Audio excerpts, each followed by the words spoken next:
So I'm rappelling down Mount Vesuvius, when suddenly I slip and I start to fall, just falling. I'll never forget the terror. When suddenly I realize, Hansel, haven't you been smoking peyote for 6 straight days, and couldn't some of this be in your head? And you know what? It was. I was totally fine. I've never even been to Mount Vesuvius. And welcome to Shift+F1, a podcast about speedy race cars. That, by the way, is from Owen Wilson for everyone who is from Texas. That's what I got this week. What is that from? Have you had a pocket amazing Owen Wilson impression for like a decade and I've never known? I guess. Yeah. That's me, your Owen Wilson impersonator, Drew Scanlon, joining me, Danny O'Dwyer. How are you, Danny? Oh my God. I feel like I need to do a Zoolander or something. That's fantastic. What's that? Is that a Zoolander reference? Was that a... That is a quote from Zoolander. Terrific. Absolutely great. Now I want to watch that movie. I haven't seen it in like 20 years. I don't know when it come out. The sequel's good too. It's all right. It's pretty. I never saw pretty it. Good. Yeah, it's a good time. It's a good time. Sadly, no cars in it. No, not at all. No, it's probably struck work or something. But we'll get to that in a second. Also joining us, Rob Zachney. How are you, Rob? So we got a puppy, a new puppy. Oh my gosh! So we have doubling the dog count. Yeah, we have an 8-week-old puppy, and then also like 4 or 5 days ago, I rolled my ankle. We think I need a medical professional to look at it. It's still enormous. It hurts a lot. So just what you want to have happen like 3 days before you adopt a dog. It's gonna need to go outside constantly and gonna need to be chased around the apartment from one mortal hazard to another. So I'm doing as well as could be expected, but also at the same time I'm like, oh, this month has not worked out according to any sort of good logic. My lord, boy, what breed we looking at here? Oh, we doubled down on poodles. Actually, specifically the precipitating event was, some of Mina's siblings have been bred. But they're all starting to age out of being they mostly breed dogs the first few years of their lives, and then it's then that phase is done. Right. So one of her a sister that basically looks identical to Mina had a litter, and we were like, wouldn't it be so cute if we got one of those dogs? This is Tilly is the dog, is a little cream colored poodle, and she is Mina's actual niece. That's rad. Wow. That hasn't translated into immediate familial affinity. There is a lot of. She could be your crazy aunt. You know what I mean? You got that crazy aunt. There's a lot of Mina trying to figure out cool dog. Why is it still here? If you're new to this podcast, a very warm welcome to you. And if you are new to Formula One itself, we recommend listening to our preseason primer episode, which assumes no prior F1 knowledge and explains how the sport works and who everybody is. So if you'd like to go back and listen to that and get up to speed, as we say, this year's primer episode is number 216. Also, this show would not be possible without our audience over at patreon.com/shiftf1, where every month we release an ad-free version of this podcast, along with bonus podcasts and videos exclusively for our patrons that cover racing documentaries and films, F1 video games, experiments with other racing series, and a lot of weird things that are not struck work. So if you'd like to support the show and get access to all of that fun stuff, head over to patreon.com/shiftf1 or click the link in the show notes. What do we have going on this month, Danny? So we're putting a pause on big tourism. We're going to come back to Gran Turismo once some contracts have been signed. But you guys, I think it was Rob suggested this. I had literally never in my wildest dreams heard of what we are going to talk about on the next Patreon exclusive podcast. And then Rob sent this link that appeared to show, I think it was Clive Owen in a BMW in a mini featurette, a short film. And I was like, what is this? And then Rob had to explain what it was. What was it, Rob? That was the first of BMW Films series of shorts starring Clive Owen as the driver. Is he in all of them? Yes, he is the driver of all the this entire campaign was centered on. It was Clive Owen as James Bond seemed inevitable, so they just kind of leaned into that. He never did play the role, but he has strong James Bond energy, so they were like, what if this James Bond, instead of driving an Aston, drove various BMW cars? And the interesting thing about it, and I think we'll decide if we want to do both the series they ran, like both series you're trying to get into, like that's a lot of shorts. Eight of them, apparently. Pardon? There's 8 of them, apparently. I think there might be shorts. Maybe there's, because here's the thing. So they broke it out this way. The first series they did, it was all different BMWs and different big name directors. I mean, big names that Ang Lee directed one, and this was like at peak Ang Lee. This was like Crouching Tiger era, no cutesy eat drink man woman bullshit era man woman. It's like this guy's like bouncing from Crouching Tiger to the Hulk movie, and the first of these films, Alejandro Iñárritu as well did one, probably before he blew up. Guy Ritchie, well before, I think. Apparently Madonna's in the Guy Ritchie one. Great. Let me tell you, you immediately know it's a Guy Ritchie film. But there is like noticeable style. The first one of these, probably the best one, is Ambush. It is a John Frankenheimer car chase short. That's so crazy. And it's just like, one can only imagine how happy John Frankenheimer was. Like, great, I get to shoot a car chase with no plot. It's just like out of context. Like Clive Owen's driving along and all hell breaks loose. Great. When you mentioned this, Rob, it like conjured a memory that I hadn't had in decades, and I think I downloaded. It was, I don't know where I heard about it, but I downloaded that video, and this was way before YouTube. This was like I spent hours. You had to download a QuickTime file. It was QuickTime. It was QuickTime. They only released it in that format. Yes. And I was like, damn, this video looks sensational compared to my real player videos or whatever the hell was going on. But yeah, no, I remember I was in college or something, and I was like, this is cool, and then I must watch them all. Mm-hmm. The second series, they did something a little different. Maybe we'll watch them all in one go. Because the second series, they were like, we are going to specifically promote the BMW open-top Z4 Roadster. Okay, yeah. And so I think it is a less successful series in part because, like, they've got a Z4 Roadster being sent on missions that is just not, you just wouldn't send a Z4 Roadster. You just wouldn't send this little car out on some of these jobs, yet they do. With one of them is directed by John Woo. Great. One of them stars Ray Liotta and Robert Patrick. Oh man! One of them Don is Cheadle. Don Cheadle. I swear, my favorite one. I cannot believe this is like Mad Libs. This is like somebody made up a movie. Okay, it stars James Brown, Gary Oldman, and Danny Trejo, with a guest cameo by Marilyn Manson, and it's directed by Tony Scott. Oh my god! Like, what? Have I never heard of these? It's just like for this. It's like somebody just like put a bunch of names and just rolled a bunch of D20s, and they're like, all right, guess we're doing this. Guess we're doing this.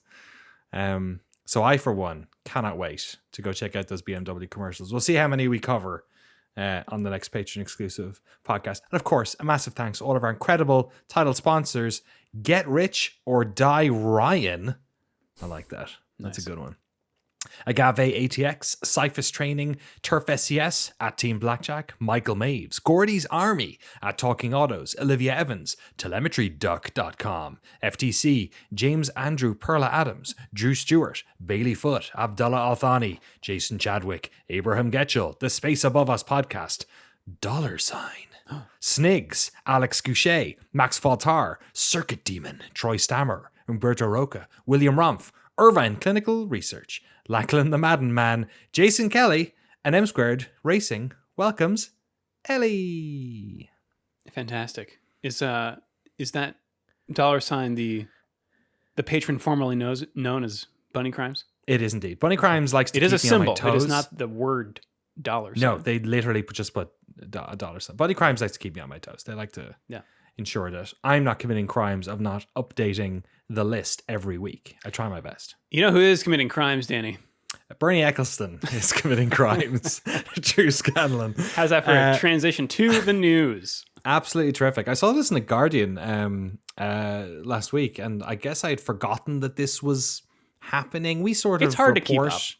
It is. Bernie Ecclestone, for those who don't know, if you're new to Formula One, was basically the owner of Formula One for many years. He sort of he had a long history. There's actually an 8-part documentary series, which for some reason is not available in this country on Amazon Prime, but he funded his own documentary series about his own life.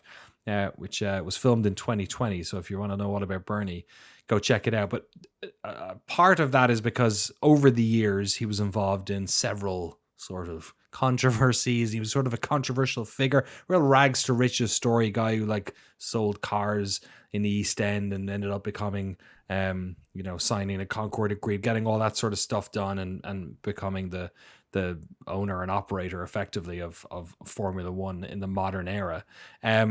He left the sport a number of years ago when they sold it to Liberty. And since then, he's popped up in the news for various things. I think this isn't the first tax fraud case he's been involved in. He also, he pulled a gun on a Brazilian brought a gun on a plane? On a plane, Brazil? something? Yeah. I read afterwards that apparently he jokingly pointed the gun at someone. Come on, so it was buddy. a little bit worse than him just getting caught with contraband in his plane. He's also, I always find it weird if I should mention this or not, but he also has he's like 90 and he has like a 2-year-old son. It's just, it's just, and his wife, it's just. It paints a picture. It paints a picture. Exactly. I'm not like, hey, you do what you want. You know what I mean? But, just he's a character. Let's just say that. He's also $652 million lighter. $634,083 lighter. Dollars or pounds? Pounds, sorry. Okay. Pounds sterling, which is, so it's a little bit, I'm going to round that down to about 520 million, let's say. Nice. Okay. No, You want to do the Isn't math? the pound still Do the math. in excess of the dollar still, like by a whisker? I think $5 is about 620 sterling. I think. Yeah. He's So- running the numbers. Drew's running the numbers here Run for the me. numbers. What did I say? I said Well, 520. I'm confused at the number here because the final, after the last comma, it just says 83. Is it You're right. 083 or is it 830? It must be 830. Is Okay. it? I don't know. Let's put 830. You're right. I was confused by That's that. a lot of money. It was a lot of shit. It was. He's It worth is. In fact, apparently it's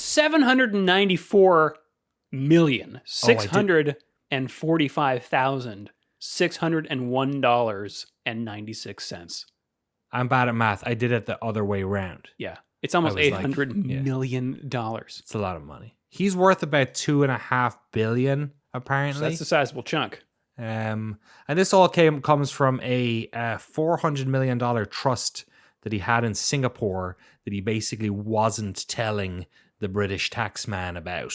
So the Crown Prosecution Services took him to court. I think it was in Southwark earlier this week. Last week, I should say. He basically got a suspended sentence. He has to spend, I think it was 17 months suspended sentence. So he could have served jail time. They basically said, hilariously, the two reasons why he kept out of court, one was his age, which is pretty obvious. And second, they said that he was unlikely to reoffend, which I'm not so sure he's that unlikely to reoffend. I would say it's likely, but I don't think it's that unlikely. Or He will maybe be the they're first saying person like, to live to 120. maybe that's it. Maybe they're thinking he likely doesn't have enough time to reoffend. Perhaps is the argument there. But I'm not just quite one sure. suspects a guy who does business like this might be offending right now. He could exactly. He's probably doing a little It's bit a big of world offending out there. all the You don't need to time. put all your little nuts in Singapore. Exactly right. Exactly. You can have stashes anywhere you want, as it turns out. So this came from a fairly lengthy investigation into his finances, and that's a fairly hefty fine. I'm not sure how it breaks down. Does he have to do it in like 12 monthly installments? Is Is this a one-time only thing? He has to write a check to the crown, but yeah, he got slapped on the wrist with that. It's funny. The reporting around it has been interesting because I read a couple of like British newspaper articles about it, and they were sort of talking about how this was sort of a stain on his reputation. Honestly, I think this is the most Bernie being Bernie thing that could have happened. It doesn't seem particularly what is the impulse people have to pretend that people have like legacy? Like I think it's a very journalistic trait in some ways where it's like, oh my God, like after a life like his to have your reputation stained by something like this. And it's like, everything in the man's history says he's the type of guy who does something like this. Like the thing that is likable about Bernie Ecclestone is that he is like one of your great buccaneering style businessmen, right? Where he is just ruthlessly pragmatic, makes no, is completely unashamedly greedy, does not pretend to be anything other than like deeply avaricious, which also means that like this is going to be a guy who, if he can avoid like paying tax, he would do that and then gleefully tell you about like how he avoided paying tax. That's just who he is, and that's kind of what you're dealing with when you talk to Bernie. It's always been tempered by the fact that you think about how bad F1 must have been that so many of the people in his era trusted him more than they trusted other stakeholders around F1. That like. Yeah. A lot of his generational cohort were ride or die for Bernie because like he was kind of the devil you knew, and he would represent your interests. Yeah, he was the Khan that united all the warring factions. Yep. Yeah. He was like the mob boss who sort of like, or the outsider who was able to be separate from all of that politicking. It should be mentioned as well, like to that point, like he pleaded guilty. Like he's not the type of, he's a kind of like you caught me kind of guy as well, I feel like. So, and perhaps with his age as well, getting dragged into a particularly lengthy court battle was not something he wanted to do. So there you go. Bernie, we'll update you on the next time that he breaks some sort of rich person law, because that seems to be what he does these days to keep himself entertained. That and fathering children, which could be his great-grandchildren, which is really impressive and sort of deeply troubling. Something else troubling, at least to Ben Sulayem, Rob. Track limits. Track limits. Like the FIA president, Mohammed Ben Sulayem, gave an interview talking about how unacceptable the track limits situation is, and said that circuits need to basically, if this continues, circuits that are the worst offenders with this need to maybe lose their races, that this situation can't go on. He cited Austria in particular, where he threw that number that I think we heard so much of that race weekend, the 1,200 offenses that were assessed by the time everything was done and dusted at the end of that Grand Prix, because the track limit violations were so pervasive. And basically that the issue, as he sees it, is there are too many tracks where there is no penalty for exceeding the limits. There's no like physical penalty. There's no physical barrier to doing it. And so it becomes just an invisible line that has to be policed by FIA stewards reviewing camera footage in real time, catching it as it happens again and again and again and again. And then you have like messy race results as all these things are sort of corrected and calculated after the fact. Okay. Then it kind of takes a turn. So it sounds like he's just sort of complaining about, effectively the selection of circuits that F1 is currently running on, and maybe there's something going wrong with circuit design. Bit of an odd tone for an FIA president to strike, because like there's not that many F1 capable circuits in the world. Like, do you want to piss all these partners? To fix. Yeah. And then I think we come to the actual rub. This is why suddenly this is a cause that he's interested in. This is from an Autosport piece. Ben Sulayem says that further improvements to better control track limits breaches are possible, especially with new technology, but says that the FIA needs more resources to be able to unleash it. The use of technology should be there, he said. It is being used in a lot of areas, but the FIA needs more resources to invest back into the sport. I'm not hiding here. We need more resources. I mean, it's a $20 billion operation here, and we cannot run it on a shoestring. What? And then he says, I think with regards to Liberty, he says, our agreement has to be better. You have to remember one thing. We own the championship. I represent the landlord, and we lease it. Our mission is different to Liberty, but we are in the same boat. We should not be running this big responsibility with a shoestring. We are transparent. What? This? Wow. This Certainly is, are. That is like the weirdest, like most confusing. Like, okay, I get it. They want more money, but like track limits is the way he's going to try and wiggle money out of it's such a, like, what is he talking about? Are you talking about like they don't own the tracks, are they? No. Talking about like AI, is that what he's going to say? Like, we need to train AI to look at cameras. Yeah. That's bewildering. Yeah, I mean, it seems like he wants more funding to run the like sporting operations around F1, which I imagine those costs do continue to go up, and I'm sure there's a lot to it. But it sort of recasts, like, if, one could say the FIA enthusiastically endorsed the Andretti bid and kicked it over to FOM. And it was like, from a sporting perspective, it's all good, and FOM doesn't want to do it. And now he's here being like, by the way, we need more money too. To be running this, so it feels like a lot of people are keenly aware the F1 pie is bigger, and are looking at various ways of getting it, or maintaining their slice.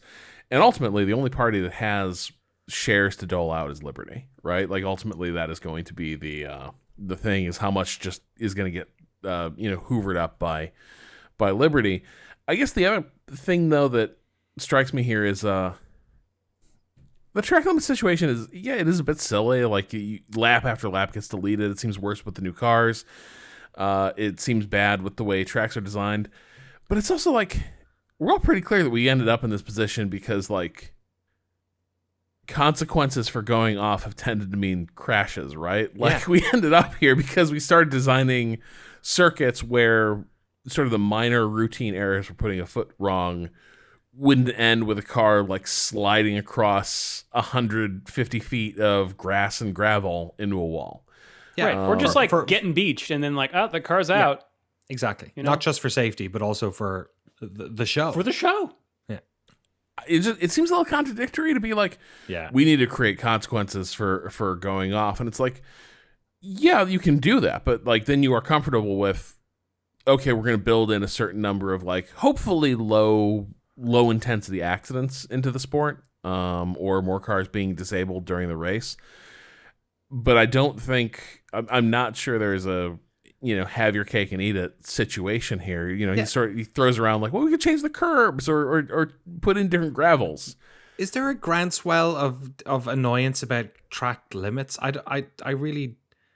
don't particularly care. It's just sports of rules. Like, it's okay. To me, it's fine. And what I like about basketball players keep stepping out of bounds. We've got to do something about We got to put we got to put like thumbtacks on the side of the course to make sure let's arm the viewers with popcorn they can throw in their face. It's like, at what stage are you just like making up problems for the sake of it? Like, I guess the thing with track limits I always thought was the inconsistency in them enforcing it. And like, what I've enjoyed the past couple of races, because they are starting to, dole out penalties, and drivers are starting to not do it as much. Like, because they did have that freedom of just, oh, whoops, I was pushing too hard, and then I managed to like use the runoff. I don't know. This seems very politicky as well, actually. Yeah, I mean, I think you get a lot of tedious sports folks being like, I should know the results of a race the second it ends. What's this penalties after the fast stuff? This stuff should be settled on the track. That happens for loads of reasons other than track limits, though. Yeah, you know what I mean? I don't think it's a big deal. Fuel. And also, it's just like, I think it's just it is the nature of F1 drivers used to drive very differently, because driving in the manner they do today would be dangerous, and it would like destroy the car. Like, I remember Jackie Stewart talking about, I think he basically was talking about like Michael Schumacher's no great shakes, because his great insight was that F1 cars wouldn't brake when they ran over the curb. And every other driver who'd been trained in eras before Michael was like, you stay off the curb because you don't know what's going to happen each time you go over the curb. Anything could happen. Schumacher realizes that's not really a threat. And so he becomes like, he creates the modern racing line, which is you just throw that thing over the curb. Because what's going to happen? Nothing. And now we've created curbs that are basically frictionless. They're like suggestions of curbs. And the drivers are like, hell with it. Like, if anything, I sometimes wonder, is the problem amped up by the fact that they've maintained this, like, as long as you can maintain one teensy piece of rubber over the line, you're still in bounds. And it's like, we're really splitting hairs there. I feel like maybe it's that they still might be maybe too permissive, letting people sweep over the edge of the track limit, but that's just me. Well, from legal troubles to money troubles to championship troubles, Danny. Yes. There's room for more legal battles here. Hashtag Massa Watch. Says Felipe Massa, as he and his legal team very dutifully extend FIA and F1's response deadline on their 2008 challenge. They waited 15 years to make the challenge. So they're going to let FIA and F1 have an extra month, because apparently the original date was the 12th of October. They have said, you know what? You can have until the 15th of November because we think you're looking at this in good faith. So we'll see what happens. This just seems very bizarre. I can't imagine any situation in which the FIA or F1 move an inch on this. The thing that's interesting about this is that Massa was at a stock car series round in Buenos Aires and was interviewed by the Brazilian media, and they were asking him about Ferrari, about the fact that Ferrari aren't like involved in this with him, right? He was driving with Ferrari at the time. Obviously, this would mean Ferrari would have an extra, championship if this was something that miraculously came down on their side. And we got some good quotes from him. He says, and I'm assuming these have been translated from Brazilian Portuguese. To be honest, we spoke in the letters on the legal side, but I don't see the point why Ferrari would not be on my side, he said.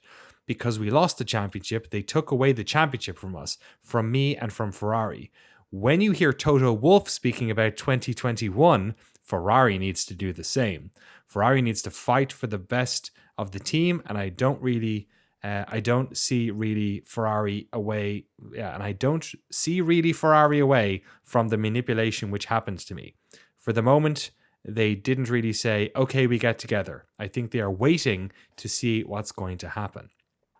That is perhaps also one of the reasons why I think the FIA and F1 will not move an inch on this, because it does sort of, I'm often not particularly interested in people talking about, it'll open up a can of worms. This one will 100% open up a can of worms, and we know which worm is coming out next, and it's the what happened in Abu Dhabi in 2021. So, I think Toto Wolff already said that they were looking at this with great interest or something.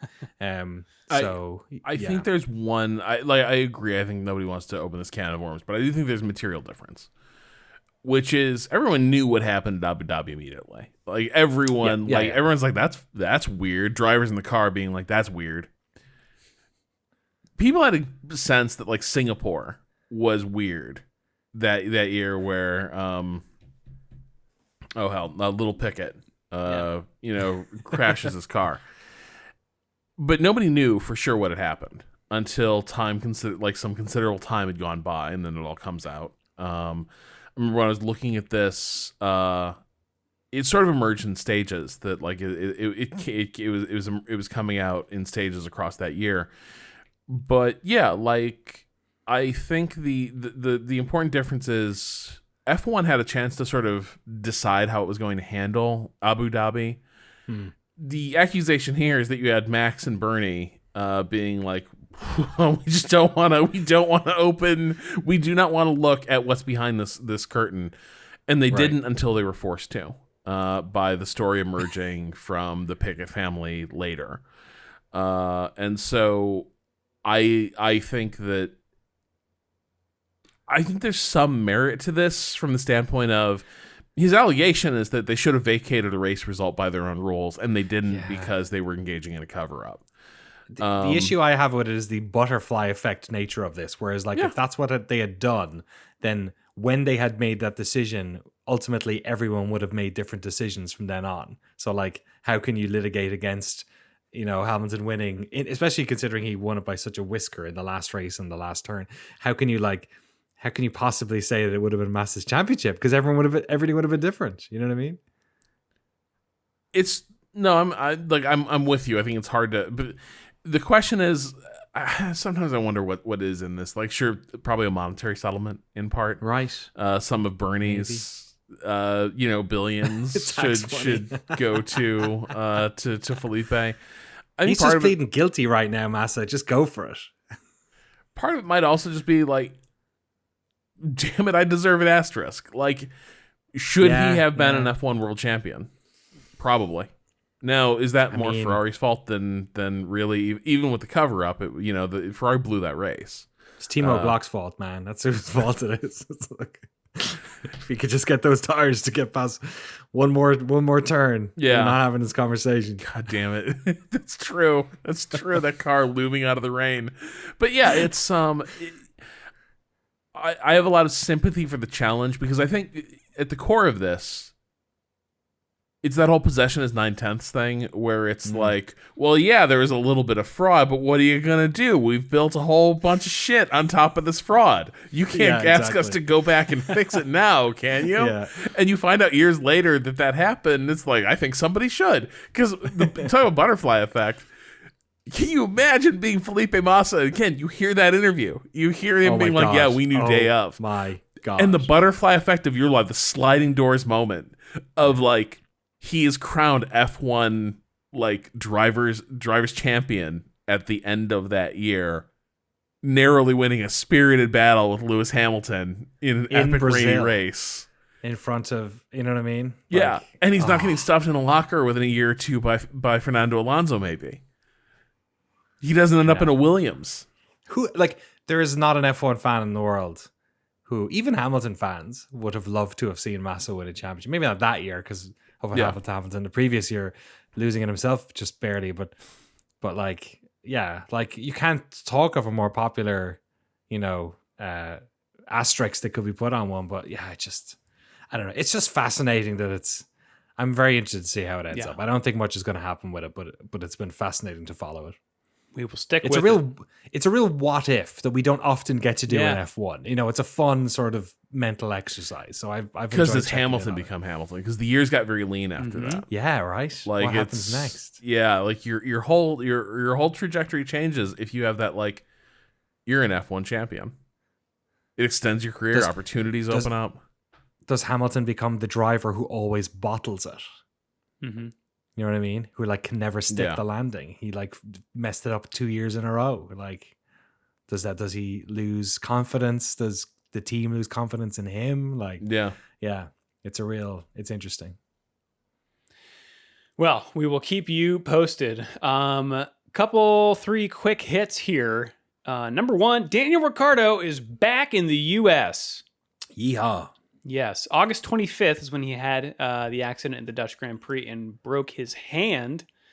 But he's been back in the simulator. AlphaTauri CEO Peter Bayer saying in Qatar last week, this from The Athletic. He said that he could, go almost until the end, but it was not 100%. Is this a double entendre where his wrist is feeling better? He can almost go till the end? Well, he's had another couple weeks to recuperate, and he is back in the saddle, so to speak. Simulating, if you will. Good for him. Yeah. Good for him, bad for Liam Lawson. Yeah, that's true. Who loves American races more than Danny Ricciardo? You know no one. Not even Americans. Yeah, so excited for him, especially for Vegas, which I'm sure he'll enjoy a lot. Yes, indeed. Second one here, the 2024 F1 Academy season has been calendar has been announced. F1 Academy is the all-female feeder series that was launched by Formula One this year. You probably haven't heard much about it because it's not been televised. Yeah. Except for this weekend. Oh, you're kidding. That's right. We'll get in the calendar section. We'll run down the show times for you. But that is in large part because, and I'm extrapolating a little bit here, this is the first time, I think, that the F1 Academy has overlapped with a Formula One Grand Prix weekend. They've just been at different tracks that F1 has been at. Next year, all 7 rounds will be with Formula One as a support series. So that kicks off March 7th through 9th in Jeddah. You guessed it. Oh my God, you're kidding. Really? Mm-hmm. Wow. The PR campaign continues. I am. Yeah. Okay. Then we've got Miami, Barcelona, Zandvoort, Marina Bay, Singapore, Lusail in Qatar, and Yas Marina in Abu Dhabi. They have 3 fairly tight street tracks in there. I'm surprised. Yeah. Okay. All right. A lot of cars. A lot of action. Yeah. And what was the last one? Abu Dhabi. Okay. All right. Finish off the year. Yeah. Right. Cool. Good stuff. Yeah. Hopefully it's first year of W Series was a bit wishy-washy with the televised stuff as well. I remember we had to jump through some hoops to check that stuff out. So yeah, good for them. Hopefully it'll, if nothing else, it'll be good to have I think it'll help a lot with just the general having different interesting stuff for different types of people at the race weekends themselves too. Yeah. I am only assuming that the reason that they haven't been televised is due to just logistics and equipment. Although they've filmed them all because they do those YouTube highlight reels. They do, yeah. But filming and broadcast are 2 different things. So and as someone who watches a fair bit of sports car racing, there's a lot of races at the same venue on the same weekend where you're like, these are clearly the bog standard, the handful of cameras that are always at the circuit effectively. And you basically have what sounds like esports shoutcasting over this feed as a producer's just flicking between stationary cameras that might not even be crude. They might be being operated by remote security cameras. Yeah. So and then you see the same race as the main feature races are rotated in and the full broadcast crew shows up and it's there's 3 times the number of camera angles and there's way more cuts. They're moving.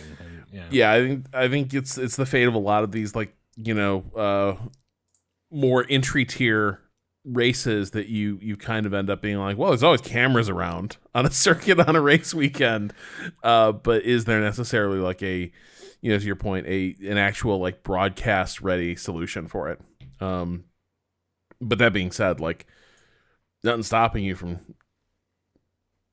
I don't know, live streaming it to the esports thing, right? Throwing it on Twitch. Yeah.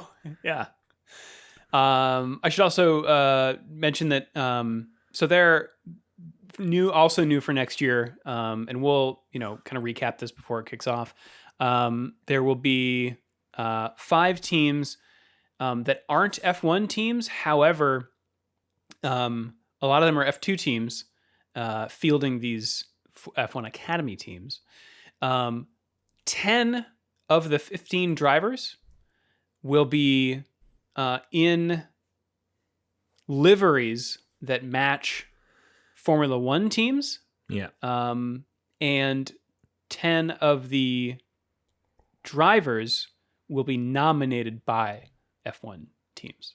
Cool. So I don't know if there's a financial deal happening here or if it's just a sponsorship or it's good that it's at least bringing it underneath the same sort of making it look. It doesn't feel as much of a feeder. It doesn't feel as much as another thing that's going on that weekend. It feels like it's part of the F1 family, which obviously was the case with GP2 became Formula 2 and all that sort of stuff. It's okay, we're sort of creating this system where we're all part of under the same umbrella. I think it's a small thing, but I think it matters. So big time for perception for sure. Yeah. So I'm anxious to see how they get on with that. Yeah.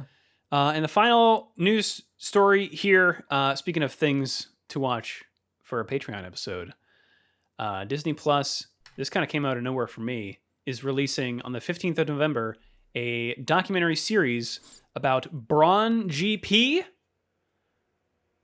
produced by none other than Keanu Reeves.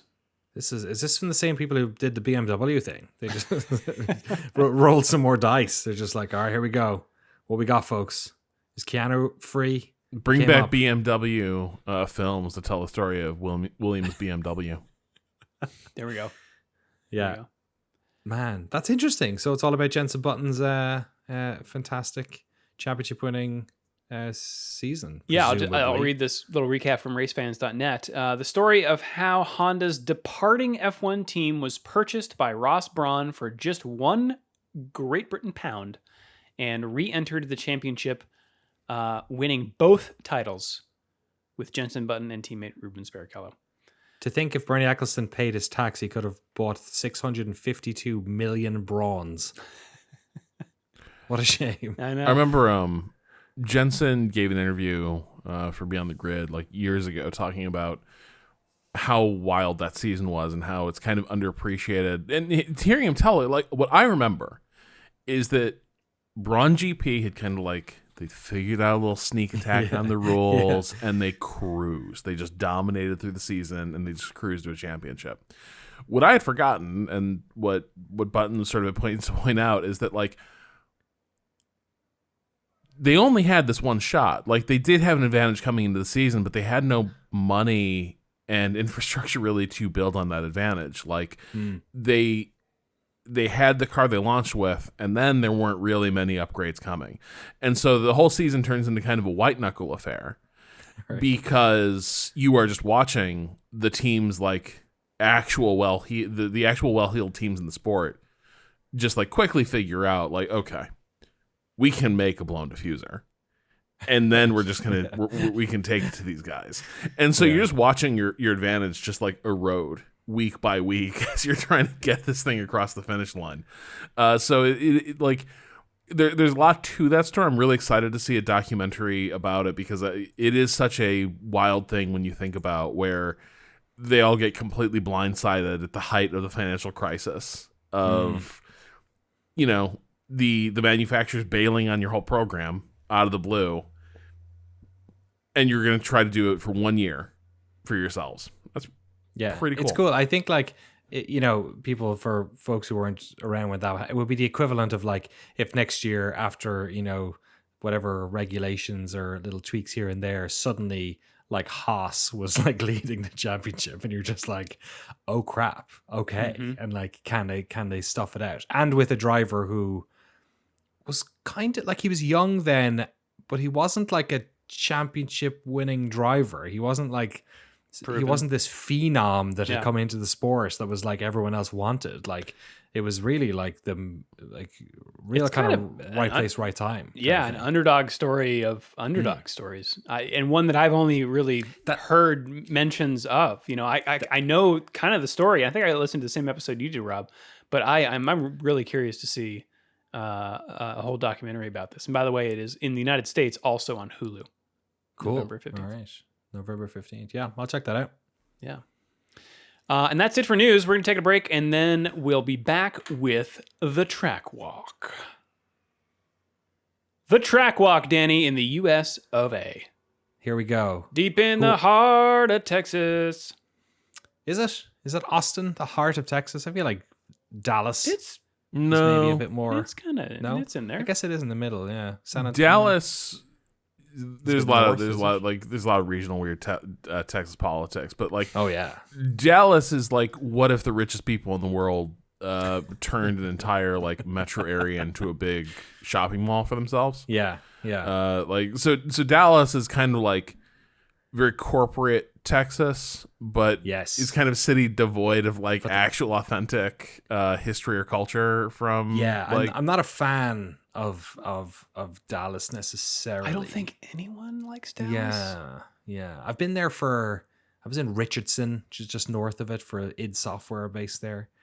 They were based out of Mesquite. I went to Gearbox, which is up there too. There's a lot of tax dodging companies hanging out up there. That's originally why they ended up. I think id Software. I read John Romero's book recently, and I think it was were they thinking of Utah or somewhere, but then they were like, "Oh, you don't pay state tax in Texas. Okay, let's go there."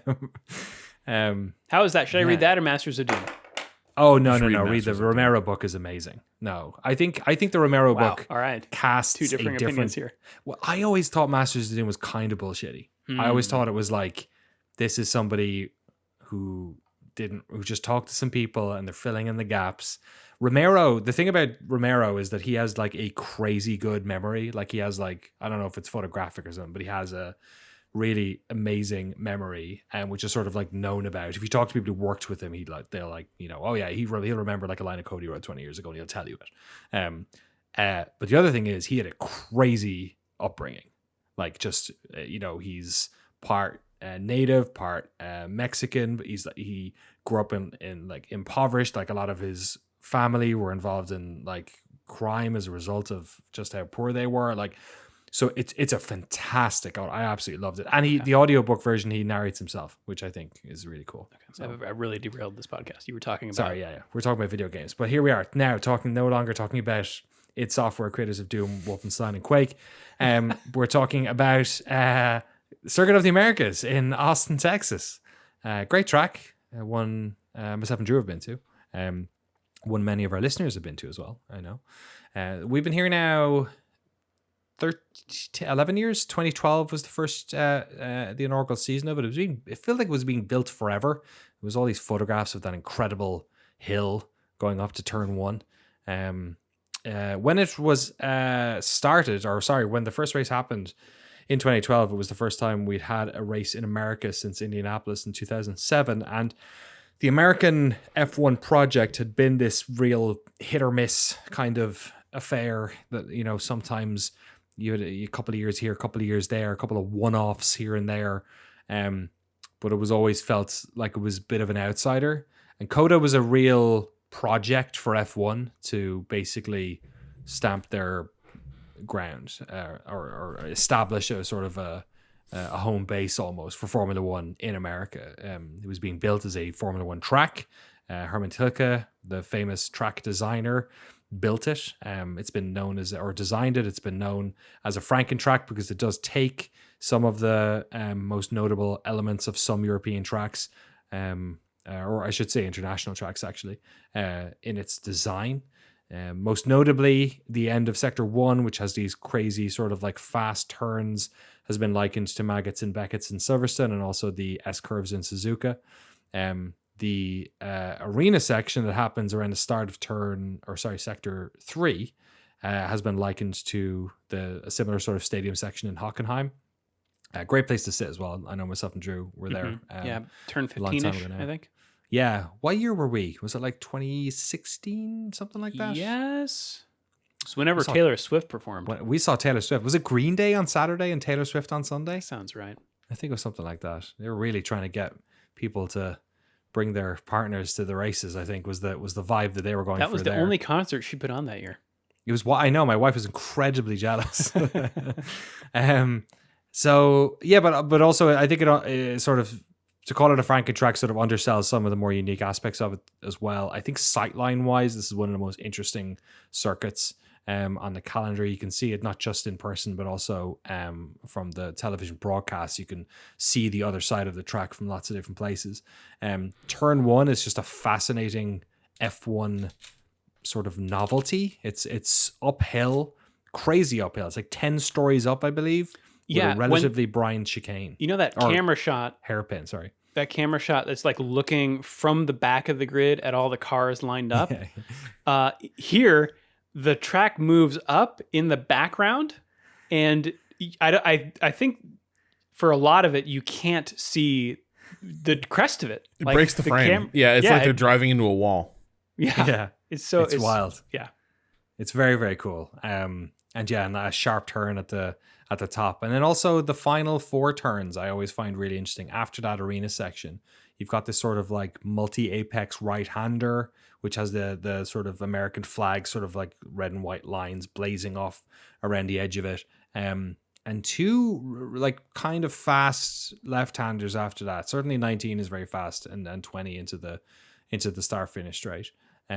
Which I like that section a lot. I think it leads to some interesting battles leading up into turn 1. And turn 1 is just a fascinating situation too, because you just have like, you're going uphill, so you're just like getting a bunch of downforce out of it, but the cars also have to like struggle up at the start of the race because they're basically starting at the bottom of this hill. Mm-hmm.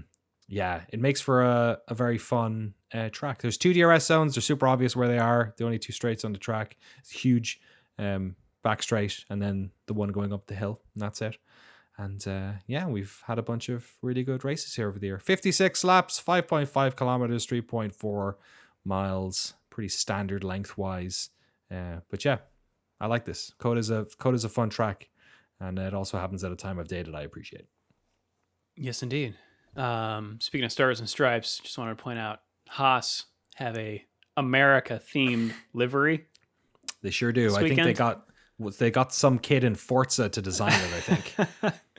It's not great. It's really not a good livery. I'll put a link in the show notes. But they're the American Haas, team. The American team. And with the 2 ready American drivers. Hey, look, we love those guys. And they love Microsoft. Or at least one of them does. So what's more American than that? That's right. You going to get a Palm Angels sweatshirt, Danny? God damn it. I never heard of Palm Angels. I saw the Palm Angels logo underneath the bottom of this Haas car, and then I went to their website and they just sell like $650 sweatshirts. Being rich must be weird, where you're just like, I can't just buy a regular sweatshirt for $40. Why would I do that? I got to buy this other sweatshirt, which looks like a $40 sweatshirt, but costs infinitely more, 15 times more. Well, 15 times the racing is what you get when you have a sprint race, and that's what we have this weekend. I that's forgot. Right. Yes. That's right. You're into it. Okay. Yeah. Well, at qualifying time, it's going to be a scorcher, 93 degrees Fahrenheit, which is 34 Celsius. Yikes. 0 precipitation across the entire weekend. Slightly cooler on the day, Saturday of the sprint. Just 91 Fahrenheit or 33 Celsius. And then even cooler still for the race. 2 p.m. we're looking at 88 Fahrenheit or 31 Celsius. And that's when the wind picks up a little bit. We got 11 miles an hour or 18 kilometers an hour out of the south. Cool. Yeah, and heading into the Austin Grand Prix weekend, we have Max Verstappen on top of the driver's standings, followed by his teammate Sergio Perez with 224 points. Max, by the way, 433. Lewis Hamilton is in third with 194. Fernando Alonso fourth with 183. Carlos Sainz in fifth with 153. Then we've got Charles Leclerc with 145. Lando Norris with 136. George Russell with 132. Oscar Piastri with 83. Lance Stroll in 10th place with 47. Gasly's got 46. Ocon's got 44. Albon has 23. Bottas has 10. Nico Hulkenberg in 15th place has 9 points, followed by Zhou with 6. Tsunoda and Magnussen both have 3. Lawson has 2. And then Logan Sargent, Nick DeVries, and Daniel Ricciardo are at the bottom with 0. Maybe Danny Ric can turn that around this weekend. Yeah. Red Bull Racing is on top, having secured the constructor standings, of course, with 657 points. Mercedes is in second with 326. Ferrari third with 298. They are one bad Mercedes race away from catching them. Aston Martin's currently in fourth with 230, and McLaren's in fifth with 219. Another very close one. Alpine is in sixth with 90. Williams has 23. Alfa Romeo has 16. Gene Haas and team, America's team. Mm-hmm. They've got 12 points, and then AlphaTauri has 5. If you would like to join the standings yourself, you can join our fantasy league using the link in the show notes. And you can send us an email, Rob. We've got a bounty of emails here. Drew, let's actually have you start with this one, because I'm actually curious to hear what y'all's temperature is on these emails. So as you can email us at shiftf1podcast@gmail.com or go to f1.cool/emails. But Drew, lead us off with this note of concern. Okay. Rebecca writes. With the close of the IndyCar season with yet another race where if you'd told me the eventual finishing order after the events of the first lap, I wouldn't have believed you, I'm now wondering how it is viewed in its home country.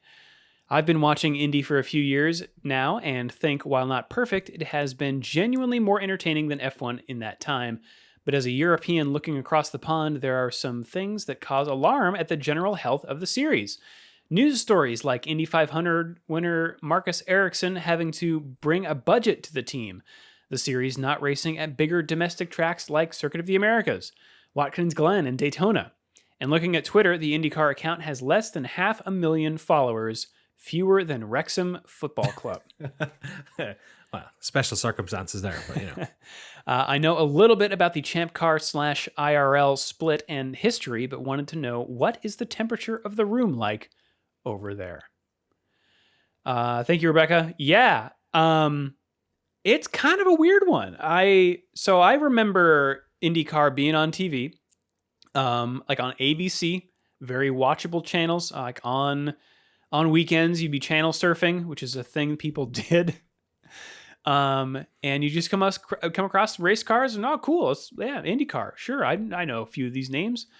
And then there was the whole split, which we've talked about before, but basically like it fractured into two separate racing series. And I think it kind of never recovered. It took a blow right when it was the worst possible time to do that. I think, Rob, you probably know better than me, but like a lot of other professional sports were on the rise. NASCAR didn't have that problem. And so I think a lot of people saw the confusion there. And if they were motorsports fans, then they just switched over to that. And it's kind of coasted there since then. But also I kind of have the feeling that like motorsport in general has declined since then, since late 90s in America. And it only really has caught back up with Drive to Survive.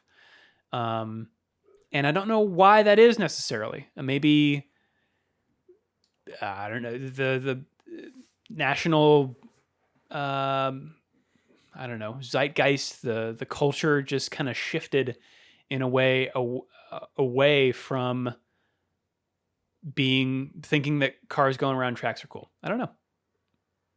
Yeah, I've always been fascinated as to why, when we started this podcast, it was very much like you wanting to understand what it was about this weird F1. European sport. Yeah. And it was because it was esoteric and strange that I was attracted to it. Whereas like Indy, like she's right. Like IndyCar this year has been great. And IndyCar the past couple of years has been great. And hilariously, the reason I got into IndyCar was because of all these F1 drivers that keep turning up over there. And I was like, oh, I gotta like see what's going on over here. I kind of don't really know enough about it. It does feel like it has it's not in simpatico with any culture in particular. It's sort of stuck in this limbo that's a good point. Between like, there's no identity unless you live in Indianapolis. Yeah, it doesn't feel southern like NASCAR does. I mean, and NASCAR is not exactly, lighting up the bloody charts either, but like, it doesn't feel like it's that. It doesn't, like in a very like sort of, I try not to read into the way we perceive the countries and cultures we're in the news and stuff, but like it does, to some extent, America is sort of divided in some sort of way, and IndyCar doesn't feel like it sort of exists in either. It sort of exists in this weird liminal space in the middle where it's, I also wonder, I was talking to somebody a few days ago about how important it is that NFL at any one time has a star quarterback. That like the importance of NFL's story is that it has enough of these, like your Brady's or Aaron Rodgers, well, they're all getting injured or retiring, but like, or when Mahomes came around and stuff like that, that it's actually really important to the league to have these sort of like talismans or these like, you know, particular people that they can sort of build stories around. And I was thinking about that in terms of IndyCar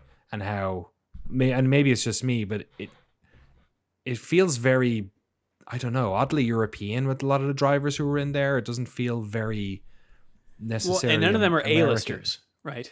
No, none of them are like a Tom Brady and you know, LeBron James are. Right. Indy doesn't have that really. And like, how do you generate that? Like, it does seem like you need a marketing specialist team to come in and solve some of these problems or something, because it does sort of. Yeah, it seems vibes based because like the races are good. Yeah, and you're right. Like there is, if you're a car guy, right, or a car person in America right now, you are either like you.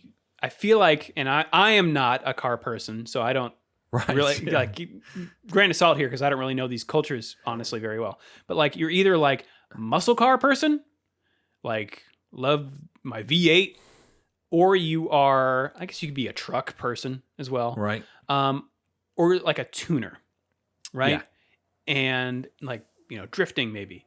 None of that overlaps with IndyCar. You are, I think if you're a car person that watches IndyCar, you're probably, you know, some amalgam or maybe just a motorsports fan, right? So it's like, you're right, Danny, there's that like, and Rob, you've mentioned before how NASCAR didn't always have this sort of Southern fried American identity to it, but like to have like it's a boon for their branding to have that. But I'm curious, Rob, what you think of this question, because you, I think, have much more history. Yeah, I mean, I wasn't worried about it until Rebecca wrote, and I was like, I guess, if you think about it in some ways, that there are some signs that like maybe the health is not as good as it could be. But here's the flip side. I watched, and then I sort of stopped watching, like at the height of, or really the nadir of the years following the split.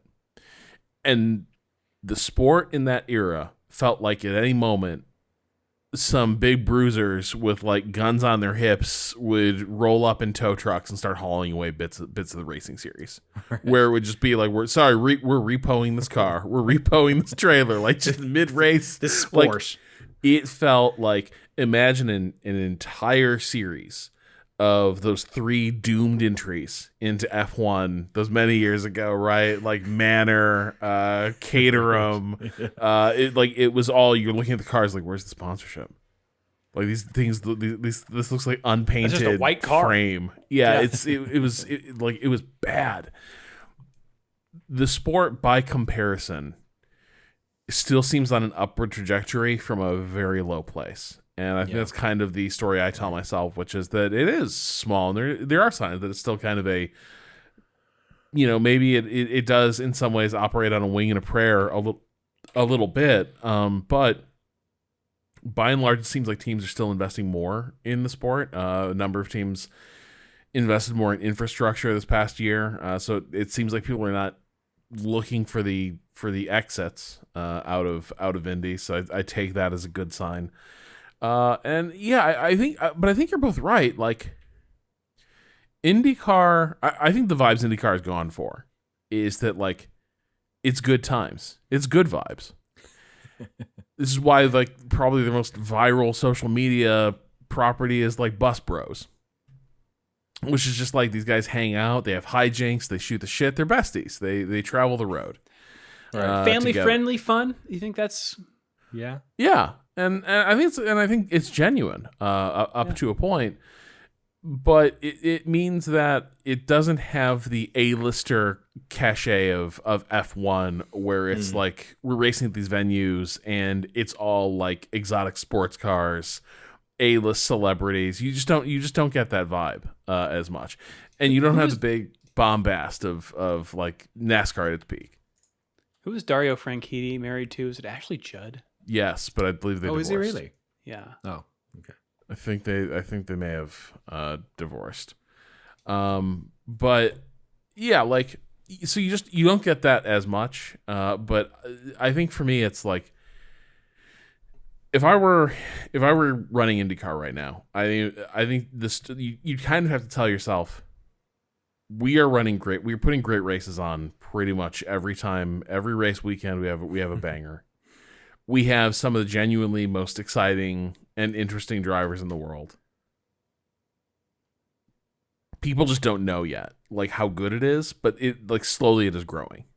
And at some point, like, things hit critical mass. But if you fuck with it, maybe you never hit critical mass. You know what I mean? If you try to, like, let's impose a vibe on it, I think that's tough, because I think the other weird part about the series is, like, it's not just, like, deeply international, because, like, hey, so is F1 to a degree, like, in places, so is NASCAR. I think the weird thing is, it's like, you have drivers of completely different generations who came up through completely different, like, motorsports feeder series all racing together here. And so, like, you get this weird thing of, like, IndyCar sometimes has vibes that's like, wow, this is a really deeply Canadian series in some ways. It's also a deeply, like, Australian and Kiwi series in I thought you were ways. saying like it's like Canadian football or something. No, I just mean, like, it's just like it draws drivers from all walks, pockets, and with a lot of different experience across, like, you know, wider swaths of time. It's a very weird thing. I hope it's healthy. But just to point out, Franchitti was on from the late 2000s into early 2010s, which I guess is undercutting my point. But he was on the Late Show with David Letterman and the Late Late Show with Craig Ferguson 3 times each. There you go. It would be weird to me if I saw. Oh yeah, and guess what? This week on Coda, with Coda on, you're going to see a lot of F1 drivers turning up on Fallon and all that sort of stuff. But also F1 excluded. David Letterman is a racing freak. Wow, that's you're like right. Ray Hall Letterman racing is a huge thing. So he loved this shit. And where's Franchitti from? Is he Scottish? Yeah, I think so. Yes. Yeah. So I can imagine Craig Ferguson being like, let's get this guy through. Yeah, good point. Good point. I mentioned it. You good you crack. just found both special instances. Yeah. There you go. All right. So Liam writes, did Toto Wolff need James Vowles to keep things together at Mercedes? While Mercedes has been able to keep up with every team that isn't Red Bull, they haven't really looked great doing it. On the other hand, Vowles had the task of turning around a Williams program that was literally stuck in the past and has done an admirable job doing so. A comfortable 7th in the constructors, thanks to Albon, who has really shown in the mid-pack this year, has me feeling hopeful about Williams' future. Maybe I'm overblowing his value. Vowles' departure from Mercedes was obviously well planned. I just can't help but notice how much his departure has been felt by both Mercedes and Williams. Plus, this gives Drew an excuse to talk about how cool Williams has been this year. Oh, his first F1 love, right? Yeah, that's right. I mean, Bottas years. Honestly, I have been following the Vowles verdict. Great watching. Great watching. It's great to track progress like that from a team that's just been, stagnant for so long, especially because how transparent they're being. And Vowles has such a good way of describing kind of anything. It's been great.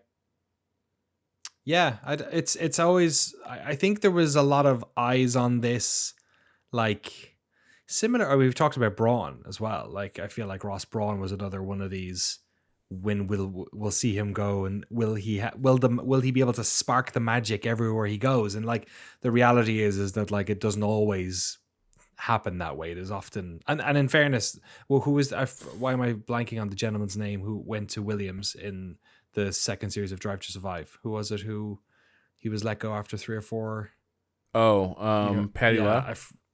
Paddy Lowe was another example of this, of like somebody who's like a sort of an ace engineer, problem solver, who'll be able to go in and do that stuff.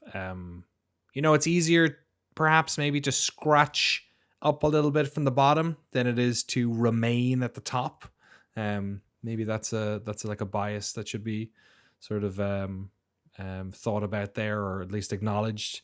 A few results jump maybe? you from 10th to 7th, like in a heartbeat. Like you need one exactly. good day. Yeah. And like Liam said, Albon has been a great boon for them as well. And also some of the other teams have, like Haas has had trouble, like they've sort of slipped as much. But like I think there's something to it. Like there's definitely something there. Might be a bit early to make the claim, but yeah, like I'm excited to see how Williams do next year. Like they're definitely the fundamental sort of fixes that he seems to be sort of addressing there seem to go deeper than anyone else has done in the past 5-10 years. So at least that stuff's getting done. But Mercedes' future, on the other hand, is I have no idea how to answer that question. Yeah.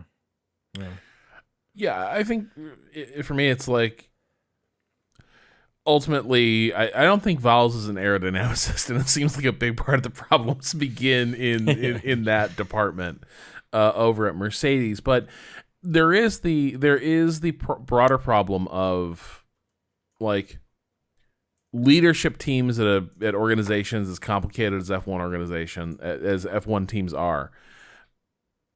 These things are not static, and I think a lot of times people wish they could be. People it's a bit like having a championship winning roster, but the problem is that the people who are leading that team, leading that org, because they're so successful, you just can't keep it together. Like these people are they're the natural picks to take over other programs to move up. And it is it is tricky to replace those people. And it would not surprise me that that's been part of some of the struggle with Mercedes, that the departures and poaching have taken their toll. Every F1 team has to battle against this stuff, and it takes time to recover, and the chemistry can break in ways that are hard to uncover. It does feel like Vowles probably was a very steadying presence. He seems like a character who would be hard to immediately replace. But I also think in some ways, like, we keep coming back to that theme of like, look how competitive all the cars are, but Red Bull. Like Red Bull's just running away with it. But you take it away. Right. All the teams are delivering on the assignment of like delivering cars that are pretty competitive with each other, and it's only because Red Bull's out there kicking ass, and that Mercedes was dominant for so long that we talk about this in terms of failure. And to an extent, it is. The goal is to win the championship, but the margins are super thin. Like this is a failure, and so we can look at this and be like, "Wow, what's gone wrong at Mercedes?" And clearly, some things have gone wrong, but it might just be that at a critical phase 2 years ago, they didn't come up with a good floor plan for their car. And like this, we're gonna be like, what's wrong with this leadership team? And it's like nothing. They just built a shitty floor for their car 2 years ago. And everything from there. Somebody did some bad math. Yeah, exactly. That's it. Yeah. Worth noting that Vowles got a degree in computer science, then a master's in motorsport engineering and management, and was the chief strategist for Braun during the 2009 season.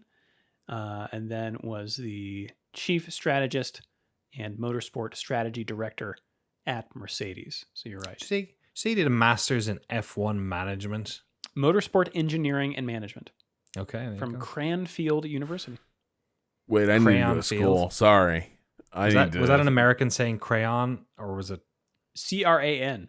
Cranfield. Okay, cran. Yeah. Like cranberry. Yeah. What if we all went back to school and got our masters in motorsports management and engineering? Rob, we could teach that class at this point. Yeah, pretty much.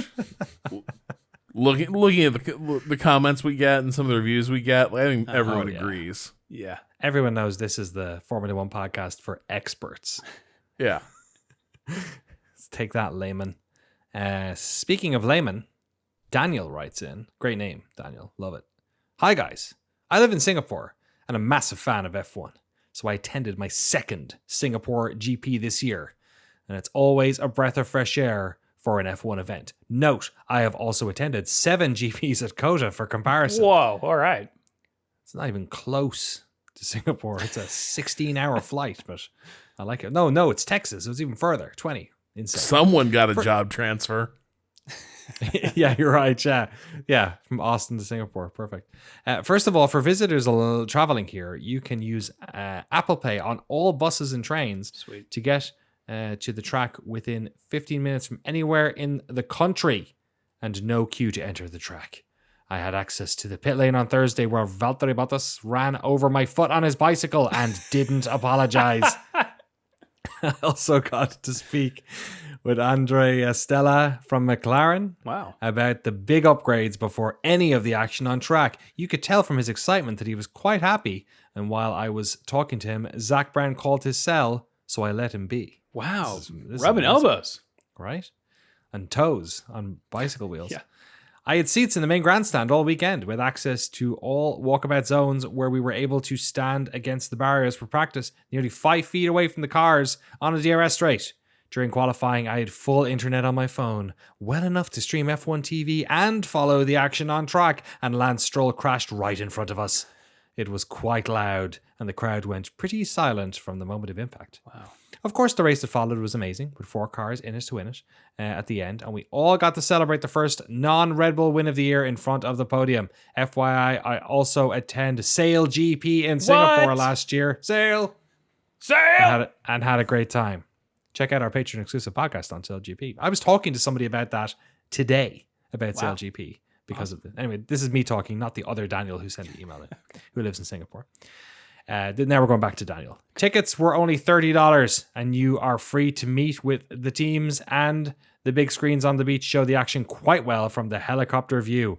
It was in the middle of the day in Singapore, however, so it was quite hot. All in all, come on out to Singapore. They know how to do good racing the right way for everyone to enjoy. And that's from Daniel in the Singapore Tourism Board. That sounds great. Yeah. I'd love to give that a go. That'd be a fun race weekend. Singapore is one of those places I've always wanted to go, but I feel like I need to. You're never going to be close. You're never going to be able to swing by. You know what I mean? Like, I'm just on my way to Malaysia, or like I'm just popping into my cousin in the Philippines. I'll just head on over to Singapore. It kind of feels like a place you kind of need to just figure out the trip and go there. And I mean, a Grand Prix would be a great thing to bring you there. Night race, do the whole thing. What's it going to take to let me watch the entire race from the big pool across those 3 hotel towers? Oh my God. Well, it sounds like you'd have great internet. $700 million.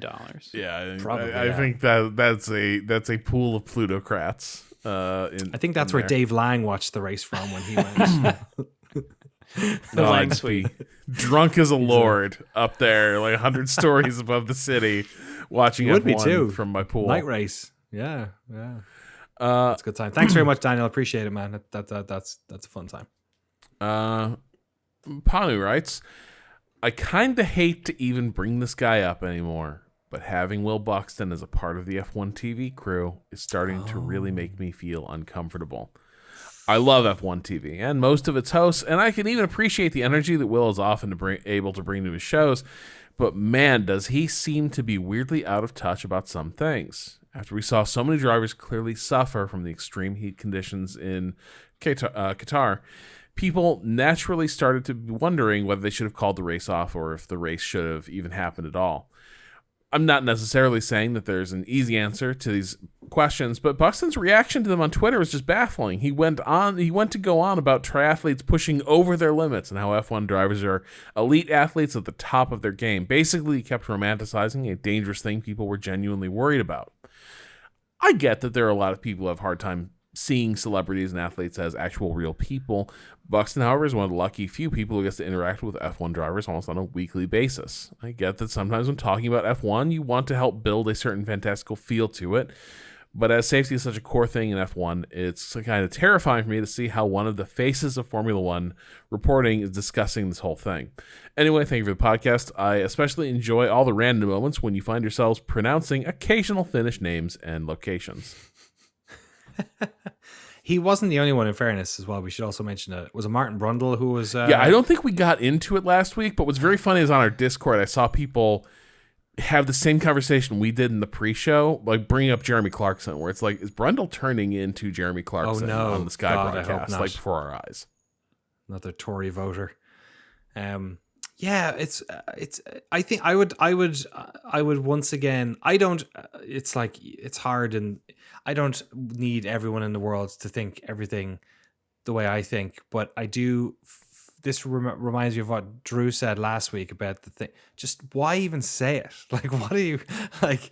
Like, it's such a silly. I don't know. Like, there are. You can have a take or an opinion that like starts a conversation or something. But it's such a like a surface level sort of take on the whole thing that it just seems completely pointless to even make it. Like there's no conversation to be had about it. It's such a I don't know. It doesn't generate any questions about it or conversations, or it's just kind of like a feeling that he has that like, you know what, these are. It's like, I don't know. I know they are like athletes. Clearly, a lot of them do Ironman and triathlons in their spare time. But also like, you know, we shouldn't have drivers who are that, you know, good at what they do and that well trained, like collapsing when they get out of their cars or having to retire early over it. Like that's it. I don't know. Yeah, it just seems that doesn't add to the show. Yeah. Like, so I think that there is a conversation to be had about it. We're not all saying like they should have banned the race or stopped the race, or like there's loads of different ways in which you can tackle this problem, be it environmental or to the cars or shortening the race or whatever. I don't know, whatever it is, or XYZ. But like just the idea that like, no, you know what I mean? Just like, no, they're athletes. They're supposed to be like, yeah. Just, do you not want to talk about it, maybe analyze it a little bit? Like you're literally an F1 analyst. This is the world we live in where things can't be nuanced. They have to be, you know, they have to be one way or they have to be binary. And it just, I'm just tired of that kind of stuff. Like, all right, we just said like, boy, it seems like they're having a hard time. All right, well, we're not coming for your guns. Yeah, anything, exactly. You know?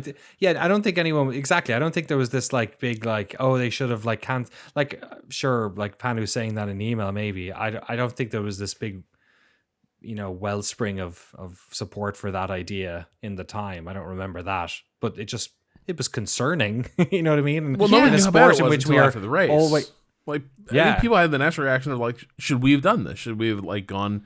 Should the race have been seen through? And I think it, you know, events overtook folks, but the drivers coming out of it seemed pretty adamant that like this is not doable. It wasn't really even doable on the day. Nothing too terrible happened, but it just isn't. It isn't doable. Watching Sargent get out of that car was hard to watch. Well, and then you hear like 5-6 more drivers. Yeah. Like going over to the ambulance, he was like, even Verstappen was just like pounding water and just sit like Jesus. I don't know. He definitely needs to like have a safety on his Twitter. Remember that whole thing about like being an ally to Lewis Hamilton? Remember that whole God. Yeah, just like yeah, he does stick his foot in it. I Will is weird because I want to really like him in a lot of the stuff, but there is always this slightly uncomfortable vibe between him and the other presenters on some of the stuff. Like it feels a little bit like there's something going on. Like I can't. But who knows? Like it reminds me of like this is where y'all like coming to the sport, or in Danny, in your case, coming back to it after it already left Speed TV, which was the American. Right. He was their pit lane reporter, right? And the vibe was so fucking weird with that guy. Like it was like a bunch of seasoned like F1 pros, good commentary crew, and then there was this weird little star fucker who was like doing their pit lane stuff. Almost fell over. And also seemed like everyone else is very measured and grounded, and he's like, you know, it'd be great is if I just like we're doing tabloid journalism about F1. And I think like, you know, there is a place for people like that in the sport. He has found his place at F1 TV, but like he's always been this guy.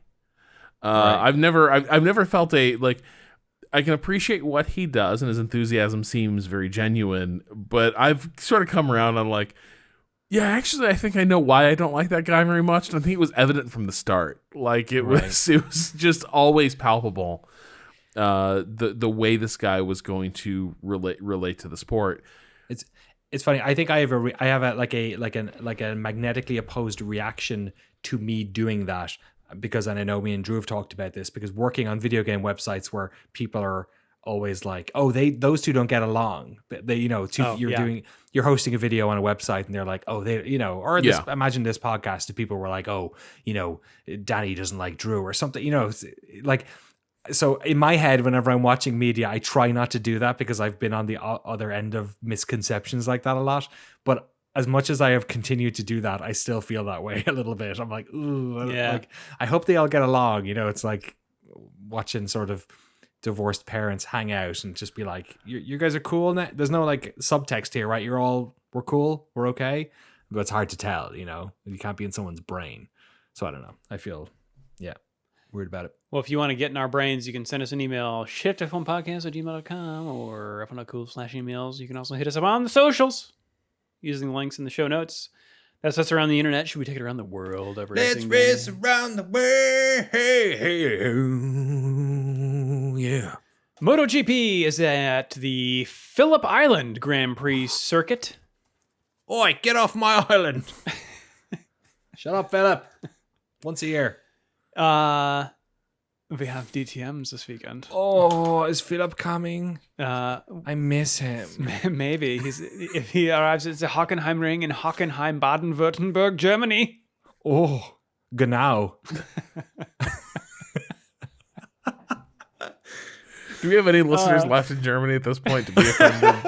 I don't know. I'll check the back end. I'm sorry. It's like I grew up watching Eurotrash, so I can't help it. We've got the Craftsman truck this weekend at the Homestead Miami Speedway in Homestead, Florida, at the Baptist Health Cancer Care 200. Yeehaw! Also the NASCAR Xfinity Series, same place, same day, in fact, different race. They're racing the Contender Boats 300. That's weird.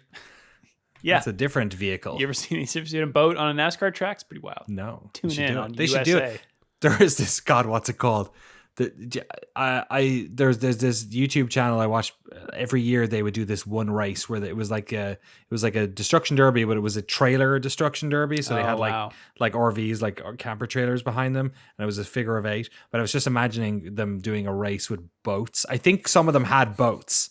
I think some of them were trailers with boats on them, and then the boats would get dislodged from the trailers, so they just have a boat in the middle of the track that like then got completely crushed by something. They did the last ever one of these a couple of months back, but I used to follow the YouTube channel because every year they do this year's version of it, and I should find it for the show notes. It's absolutely hilarious. Yes, but please. I'll look that up. And we got NASCAR.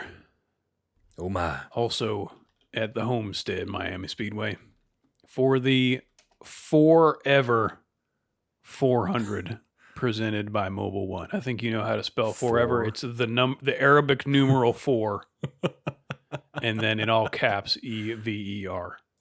Ever. I found it's the RV figure 8 trailer race at Irwindale Speedway. Great. I think that's it. Adding it to the show maybe notes. It's a different one. Yeah, it's good stuff. But as I mentioned, F1 Academy will be on the television this weekend. Free practice. All of these on ESPNnews.com. Terrific. Not .com. The station. But also if you have the streaming app, I imagine they would be there as well. Friday, free practice 1 starts at 9:15 a.m. This is all Eastern times. Free practice 2 is at 2:55 p.m. Qualifying 1 is 6:30 p.m. And qualifying 2 is 6:55 p.m. That's all on Friday. And then the races, Saturday, race 1, 10:45 a.m. and race 2, 4:30 p.m. Eastern time, all on ESPN News. But the F1 races this weekend, and there are 2 because it's a sprint weekend. Things kick off Friday, 1:30 p.m. Eastern time on ESPN2 is free practice 1. Qualifying is 5 p.m. on Friday on ESPN2. Saturday, we've got the sprint on ESPN News. It's the shootout at 1:30 p.m., followed by the sprint at 6 p.m. Eastern. And the race, everyone, Sunday, 3 p.m. Eastern on ABC. Beautiful. Easy as 1, 2, 3. Indeed. I want to make a slight correction. Sorry. It was the world famous figure 8 trailer race at Rockford Speedway. I have sent you the link. Fantastic. They also do school bus figure 8 races as well. Tremendous. So it's a good time. Great. That's what's happening this weekend. Danny, what happened this day in antiquity? Oh my gosh. This day in antiquity, not even that far ago, but oddly very themed to much of what we were talking about today on October 18th. Maybe not this first bit, but the second bit for sure. Nigel Mansell won the Mexican Grand Prix today in 1987, but he was not the first man to cross the finish line. He actually came home behind his Williams teammate, Nelson Piquet, but was still declared the winner. Confused? Mansell had been leading until Derek Warwick had a big accident and the race was stopped on 30 laps. The restarted race was decided on aggregate times. Piquet took the lead at the restart, but Mansell simply kept up close behind him, so there was no way the Brazilian could win. Isn't that bizarre? They just added the times up and he was obviously so far ahead when they stopped it that he was just like, I'll just hang out behind you. And then when it ends, I win by default if you can't get away from me. How very strange. Weird. It's not surprising they don't do that anymore because that sounds shit. But fair play. Nelson Piquet got it done. Much better than crashing intentionally like his offspring. Everything we've talked about today came up. It's amazing.